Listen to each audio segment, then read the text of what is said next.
T3's offices, and Sony have sent us down their brand new PS4. This is the first time this machine has been given to journalists to have a look at outside of a glass box, so let's have a look.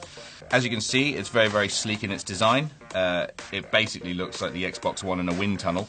If you have a look at the top there, you've got a matte finish over here and a reflective one there, which is a very, very fingerprint sensitive, so I'm not going to touch it too much.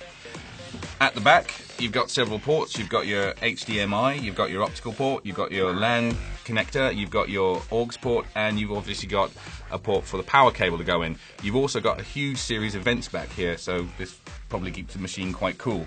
At the front, you've got your USB ports, which are for the recharging of the controller, and your slot for your PS4 games. The controller itself is actually rather different to its predecessor if we put them both together like that.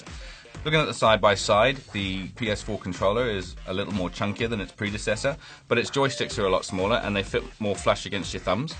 The face buttons and the D-pad are pretty much the same, except they're more flush against the controller on the PS4.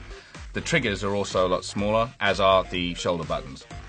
Perhaps the biggest difference between these two controllers is obviously the addition of the touchpad, which you can click in to use it as a start button, so don't worry, your start button and your ability to pause your game has not disappeared into the ether. This is also used in conjunction with games. At a demo that we recently saw where you could use the touchpad in conjunction with a camera, that you could use it to flick robots from out of the controller onto the screen in front of you. The controller also has rumble filters inside it, which give you the impression that weight can be displaced inside it. In the same demo where we were flicking robots onto a screen, we could also pull the robots into the controller, and then when you rolled the controller from side to side, the rumble filters displaced the weight, so it actually felt like robots were rolling around inside your controller, which was pretty cool. You got your PS button, which is where you would expect it to be, but you also have a speaker just above that.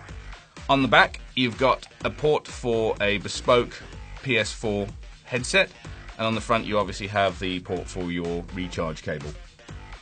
The other big addition to this controller is your share button, which allows you to instantaneously share your gaming god moments with all your friends on the PSN. So looking at the PS4 next to the PS3, it's interesting to see that the PS4 is actually smaller than its predecessor, and this is a PS3 Slim, by the way. This isn't the big chunky beast that went on sale all those years ago.